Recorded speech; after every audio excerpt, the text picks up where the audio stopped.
नमस्कार प्यारे विद्यार्थियों।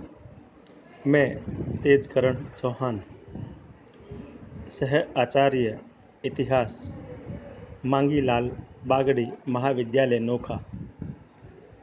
पिछले व्याख्यान में हमने भारत में इस्लाम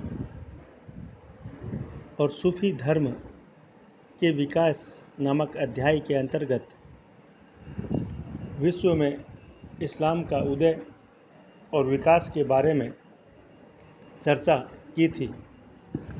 उसी के तहत आज हम मुस्लिम संप्रदाय में अनेक फ़िरक़ों के विकास, इस्लामी साम्राज्य के प्रसार और भारत में इस्लाम का प्रवेश और प्रसार के बारे में चर्चा करेंगे।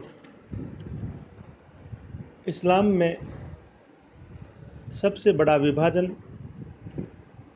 इस्लाम के जन्म के कुछ समय पश्चात या मोहम्मद साहब के मृत्यु के कुछ समय बाद ही हो गया। इस्लाम सुन्नी और शिया दो मतावलंबियों के बीच बट गया। अरबी भाषा के शब्द शिया का अर्थ दल, संप्रदाय या संघ भेद से लगाया जाता है। कुछ विद्वानों की मान्यता है कि शिया आंदोलन विजेता अरबों के विरुद्ध ईरानियों के असंतोष और संघर्ष की अभिव्यक्ति था, लेकिन शिया मत का उद्भव तो मोहम्मद साहब की मृत्यु के कुछ समय बाद ही हो गया था, जबकि ईरान तक इस्लाम का प्रसार काफ़ी बाद में हुआ था। शिया मत का उद्भव अरबों के बीच हज़रत मोहम्मद के उत्तराधिकारियों के बीच सत्ता के लिए संघर्ष के साथ शुरू हुआ। मोहम्मद साहब के कोई पुत्र नहीं था, केवल उनकी एक पुत्री जिसका नाम बीबी फातिमा था।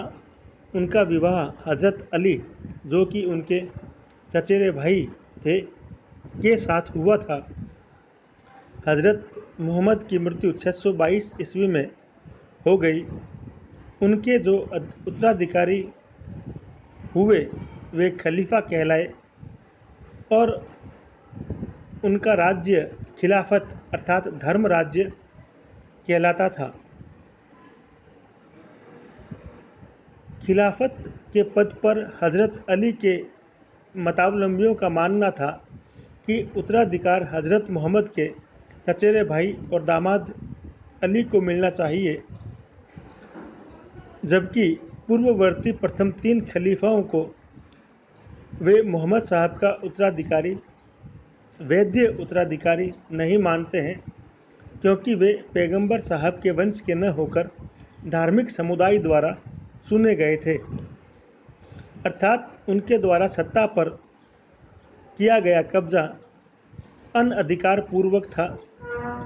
और शिया मतावलंबियों का मानना था कि पैगंबर साहब के वैध उत्तराधिकार इमाम केवल उनके गोत्र के ही लोग हो सकते हैं। इस कारण शिया मतावलंबी सुन्ना को नहीं स्वीकार करते हैं। सुन्ना, जिसकी रचना पहले 3 खलीफाओं के शासनकाल में पैगंबर के जीवन संबंधी कहानियों और अनुश्रुतियों से हुई थी, उनके पश्चात हज़रत अली चौथे खलीफा हुए। लेकिन शिया खलीफाओं की गणना अली से प्रारंभ करते हैं, जबकि सुन्ना को मानने वाले तथा अबू बकर से खलीफा की गणना करने वाले लोग सुन्नी कहलाते हैं। सुन्नी शियाओं की अपेक्षा अधिक कट्टर होते हैं तथा इस्लामी समाज में इनका बहुमत भी है। शिया सुन्नी जितने कट्टर नहीं होते, ये उदारवादी और प्रयोगधर्मी होते हैं। इनका ये कहना है कि समय के साथ परंपराओं में बदलाव किया जा सकता है।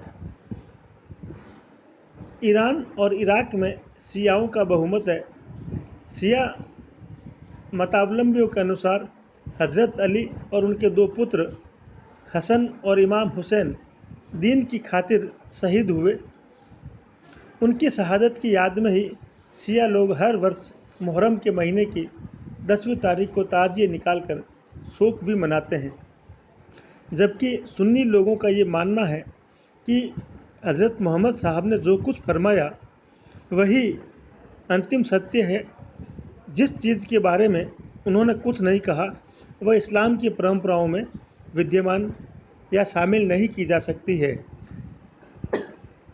अतः प्रत्येक इस्लाम के अनुयायी को मोहम्मद साहब की कही गई बातों, जो कि कुरान में सम्मिलित है, या जिन चीज़ों के बारे में कुरान कुछ नहीं कहती है, उनके बारे में मोहम्मद साहब की जीवनियाँ और उनके द्वारा किए गए कार्यों के आधार पर सुन्नी परंपराओं का विश्वास रखते हैं और उसी के अनुसार मुस्लिम या इस्लाम में विश्वास रखने वाले व्यक्ति को अपना जीवन यापन करना ज़्यादा मुफीद समझते हैं।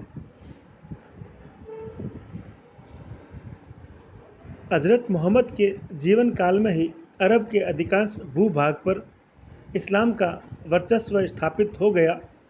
उनकी मृत्यु के बाद उसके उत्तराधिकारी खलीफाओं के नेतृत्व में इस्लाम और इस्लाम का साम्राज्य तेज़ी के साथ बढ़ा।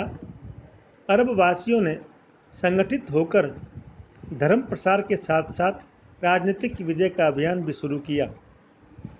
उन्होंने भूमध्य सागरीय देशों सीरिया, फिलिस्तीन, दमिश्क, एलाम, एंटियाक, साइप्रस, क्रीट, मिस्र आदि देशों को शीघ्र ही अधिकृत कर लिया।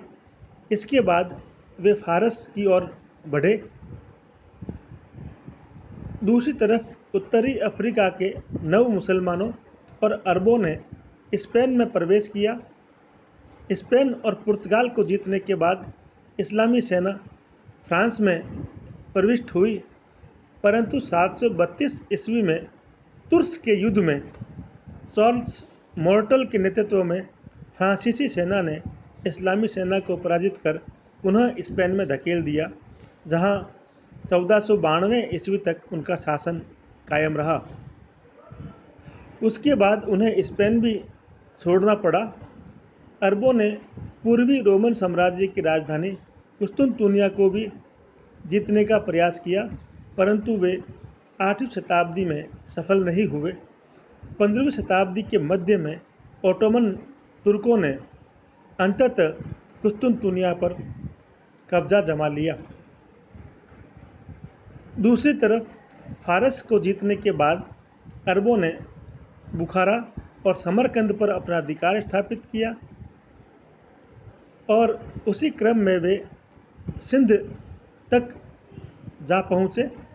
मध्य एशिया पर पूर्ण प्रभुत्व स्थापित करने के बाद 750 ईस्वी में उन्होंने बगदाद को अपनी राजधानी बनाया। इस समय तक अरब वासियों का इस्लामी साम्राज्य यूरोप में स्पेन से लेकर उत्तरी अफ्रीका तक फैल चुका था। भारत में सिंध और चीन में तुर्किस्तान तक उनके राज्य स्थापित हो चुके थे और इन सभी देशों में इस्लाम धर्म का विकास होने लगा और ये धीरे धीरे फलने फूलने लगा। इसी संदर्भ में, इसी कड़ी में इस्लाम का भारत में प्रवेश हुआ। मुस्लिम अरब व्यापारियों ने 7वीं शताब्दी से ही भारत के दक्षिण पश्चिमी समुद्र तटीय राज्यों से व्यापारिक संबंध स्थापित कर लिए। बहुत से अरबी व्यापारी दक्षिण भारत में मलाबार और अन्य स्थानों पर स्थायी रूप से बस गए, जहां उन्होंने व्यापार करने के साथ साथ इस्लाम का प्रसार भी किया। फलस्वरूप दक्षिणी भारत के कुछ लोगों ने इस्लाम को स्वीकार कर लिया था। 8वीं शताब्दी में इधर अरबों ने सिंध को जीता, लेकिन सिंध पर वे अपना वर्चस्व स्थापित करने में सफल नहीं हुए, क्योंकि 200 वर्षों से भी कम समय में इस्लाम के प्रथम अनुयायी अरबों का धार्मिक उत्साह अब शिथिल पड़ चुका था। वे भी पूर्ववर्ती अरबों की भांति विलासिता और दुर्बलता के शिकार हो गए और इस्लामी जगत में उनका प्रभुत्व लगभग समाप्त होने लगा। ऐसे समय में इस्लाम का नेतृत्व ईरानियों ने अपने हाथों में लिया। ईरानियों के बाद इस्लाम का नेतृत्व तुर्कों के हाथ में गया। वास्तव में तुर्कों ने इस्लाम धर्म को विश्व के दूरस्थ इलाकों में फैलाने में महत्वपूर्ण योगदान दिया। तुर्क लोग इस्लाम के नवीन अनुयायी थे, अतः उनमें धर्मांधता की भावना अधिक थी। चूँकि वे प्रकृति से बर्बर और आदिवासी थे, इस कारण उन्होंने इस्लाम के जब वे अनुयायी बने तब इस्लामी नियम उन्हें अपनी प्रकृति के अनुकूल लगे और इन चारित्रिक विशेषताओं की दृष्टि से तुर्क लोग अरब और ईरानी दोनों से भिन्न सिद्ध हुए, क्योंकि उनमें न तो अरबों जैसी सूझबूझ थी, न ईरानियों जैसी शिष्टता और विनम्रता थी।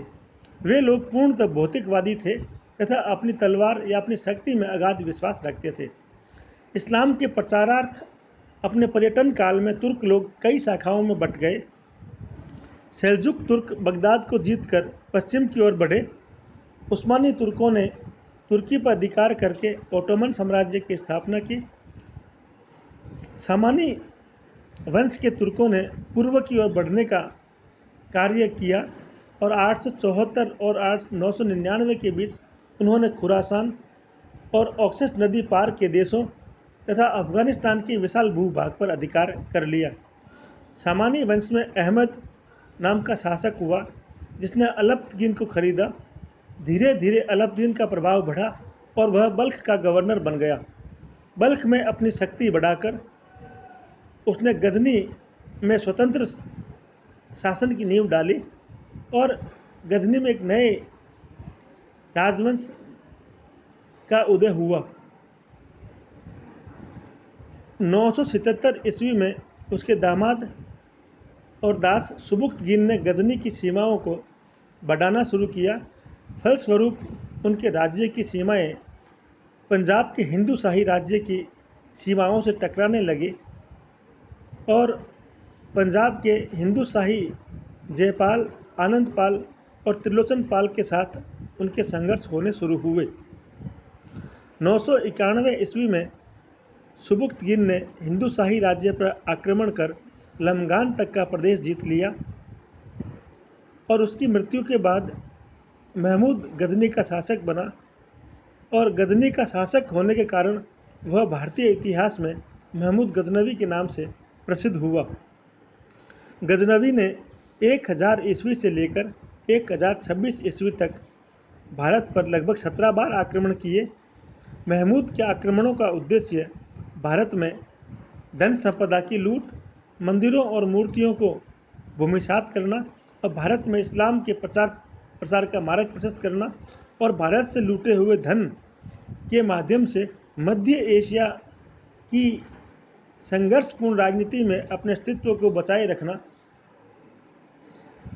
उसके लिए आवश्यक था। इस प्रकार महमूद ने इस्लाम के प्रचार प्रसार का मार्ग प्रशस्त किया। उसके परिणाम स्वरूप 11वीं शताब्दी में भारत में इस्लाम निरंतर फैलता चला गया। इस्लाम धर्म के भारत में शीघ्र प्रसार के अनेक कारण थे। अरब के एक छोटे से नगर से उत्पन्न इस्लाम कुछ सदियों में विश्व की बड़ी शक्तियों में एक हो गया। यदि हम उस समय के विभिन्न देशों की सामाजिक, धार्मिक और राजनीतिक स्थितियों का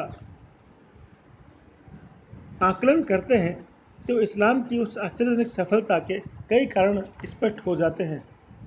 रामधारी सिंह दिनकर ये लिखते हैं, जहाँ जहाँ इस्लाम के उपासक गए उन्होंने विरोधी संप्रदाय के सामने 3 रास्ते रखे। या तो कुरान हाथ में लेकर इस्लाम कबूल करे, या कर या टैक्स दे और उनकी अधीनता स्वीकार करे, या दोनों में से कोई बात पसंद न हो तो मरने के लिए तैयार रहें। ये बड़े ही कारगर उपाय रहे,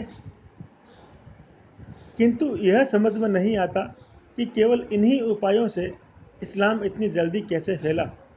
कुछ विद्वानों की मान्यता है, युद्ध करने वाले मुसलमानों के लिए कुरान का आश्वासन था कि उनके पाप क्षमा कर दिए जाएंगे, वो जन्नत में जाएंगे और जन्नत के आनंद का उपभोग करेंगे। इस्लाम की सफलता का केवल यही एक कारण नहीं था, उसकी सफलता के लिए अन्य अनेक बहुत से कारण भी उत्तरदायी थे। इनमें सर्वप्रथम जो उत्तरदायी कारण था वह था अरब की तत्कालीन सामाजिक एवं धार्मिक स्थिति इस्लाम की सफलता का प्रथम कारण बनी। उस समय समस्त अरब अंधविश्वास, सामाजिक कुरीतियों और दुराचार का केंद्र बना हुआ था। सर्वत्र निर्धनता व्याप्त थी, जिसकी वजह से उनमें लालच की मात्रा बहुत अधिक थी और धन प्राप्त करने का हर उपाय वे छोड़ना नहीं चाहते थे। जुआ, शराबखोरी, वेश्यागमन समाज में भयंकर रूप से प्रचलित था। विवाह जैसी पवित्र संस्था का महत्व समाप्त हो गया था और समाज में यौन संबंधों की कोई नैतिक व्यवस्था विद्यमान नहीं थी। समस्त अरबी लोग बहुदेववादी और मूर्ति पूजक थे। ऐसी स्थिति में जब मोहम्मद ने अंधविश्वासों से रहित, आडंबरहीन, सरल और बोधगम्य निराकार ईश्वर की उपासना वाला संदेश जब दिया तो शीघ्र ही लोग उसके अनुयायी बनने लगे और वह लोकप्रिय अवस्था में पहुंच गया। दूसरा, इस्लाम में सामाजिक एवं धार्मिक समानता की विचारधारा इस्लाम की सफलता का बड़ा कारण थी। इस्लाम में प्रत्येक व्यक्ति के सामाजिक और धार्मिक अधिकार एक समान माने गए। किसी प्रकार का भेदभाव स्थापित नहीं किया गया। सभी को अल्लाह का बंदा समझा गया। सभी अनुयायी परस्पर एक दूसरे के भाई हैं और इसमें किसी प्रकार की ऊंच नीच की भावना विद्यमान नहीं थी। इसी समानता के सिद्धांत के कारण इस्लाम की लोकप्रियता बहुत बढ़ी। जिस भी समाज में निम्न स्तर के लोग उच्च स्तर के लोगों के धार्मिक या सामाजिक अत्याचारों से पीड़ित थे, उस समाज के निम्न स्तर के लोगों ने समाज में सम्मान और प्रतिष्ठा हासिल करने के लिए तुरंत इस्लाम को स्वीकार किया। इस प्रकार समानता की भावना के आकर्षण ने गैर मुसलमानों के बीच इस्लाम को अधिक लोकप्रिय बनाया। तीसरा, प्रारंभ से ही इस्लाम का प्रसार सैनिक संगठन की तरह से हुआ।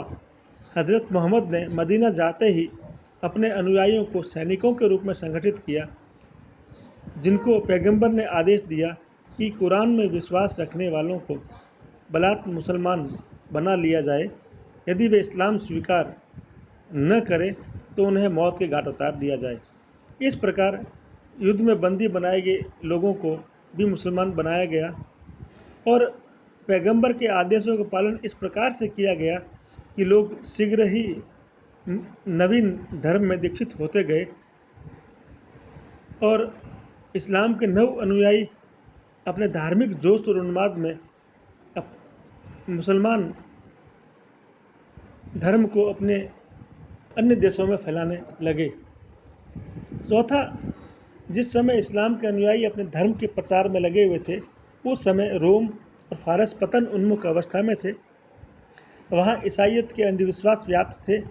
रोमन साम्राज्य खोखला हो चुका था और वे भी विलासिता में डूबे हुए थे। ईरानी साम्राज्य भी विलासिता के दलदल में डूबा हुआ था।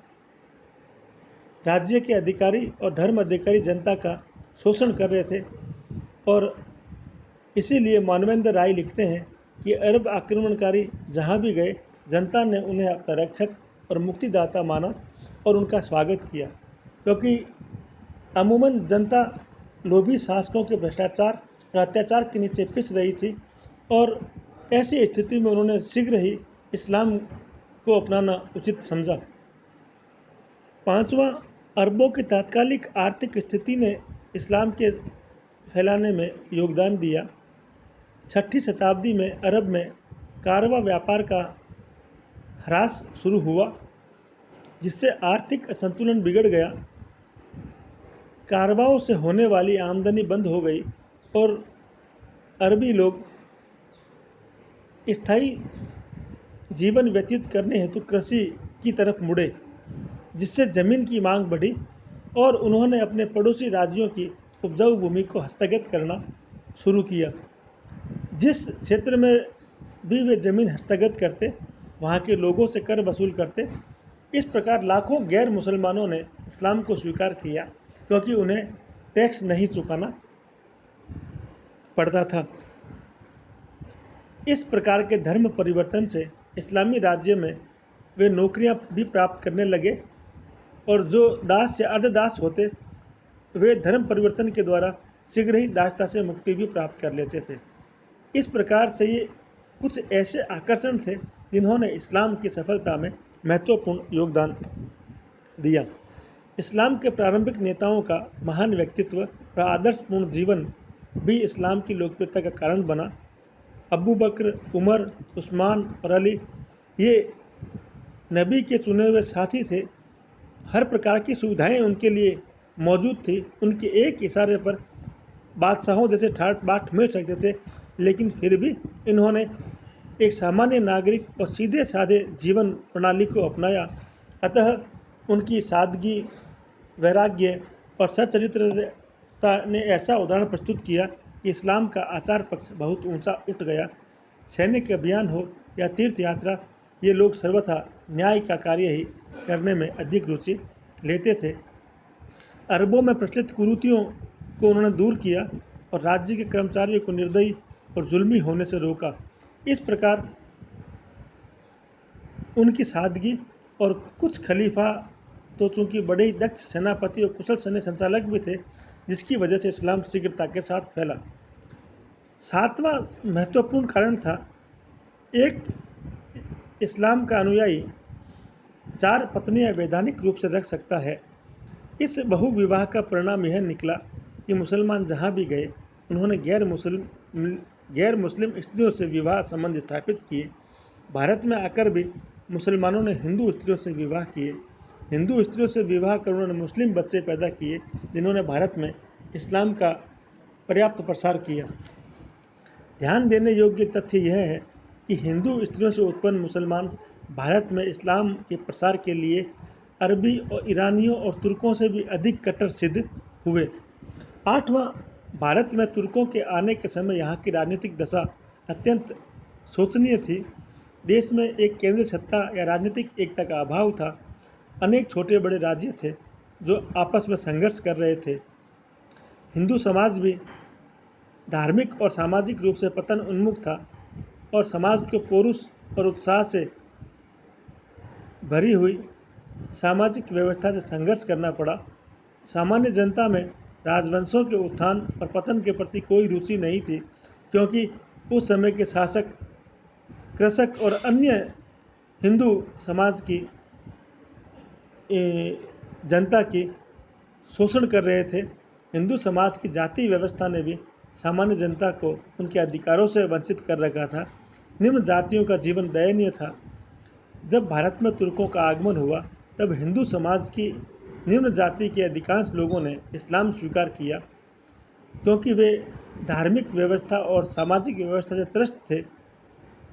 इसके विपरीत इस्लाम के अनुयायी अभी भी एकता के सूत्र में बंधे हुए थे, और काफिरों के विरुद्ध लड़े जाने वाले युद्ध को जिहाद का जामा पहनाया गया और उन्हें प्रेरित किया कि यदि वे जीते तो हिंदुस्तान की दौलत और ऐश्वर्य का भोग करेंगे, और हारे तो वे जन्नत में जाएंगे और स्वर्ग की बेहतर हुरों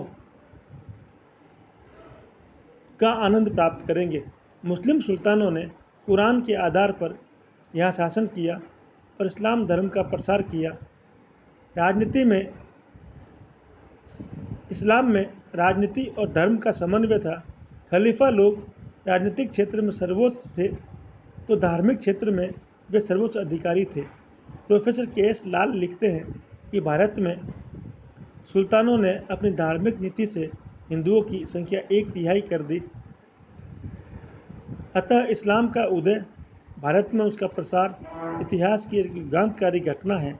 भारत में आने के बाद अरबों और तुर्कों ने अनेक हिंदुओं को बलात् मुसलमान बनाया, लूटमार की, अपना राज्य स्थापित किया, बल्कि वे यहाँ अपना धर्म और संस्कृति भी स्थापित करने में सफल रहे। इस प्रकार हम देखते हैं भारत में 2 समाज पृथक रूप से स्थापित हो गए। जिनके धर्म और संस्कृति सभ्यता अलग थे, लेकिन जब दोनों वर्ग लंबे समय तक साथ साथ रहे तो स्वाभाविक रूप से दोनों संस्कृतियों ने एक दूसरे को प्रभावित किया। उनमें सांस्कृतिक समन्वय भी हुआ। सांस्कृतिक समन्वय का प्रमुख स्वरूप इस प्रकार का था कि दोनों संस्कृतियों पर एक दूसरे का प्रभाव पड़ने के बावजूद भी दोनों के बीच धर्म की खाई गहरी बनी रही, जो स्वतंत्र भारत में आज भी दोनों संस्कृतियों के घातों प्रतिघातों के रूप में देखने को मिलती है। धन्यवाद। जय हिंद, जय भारत।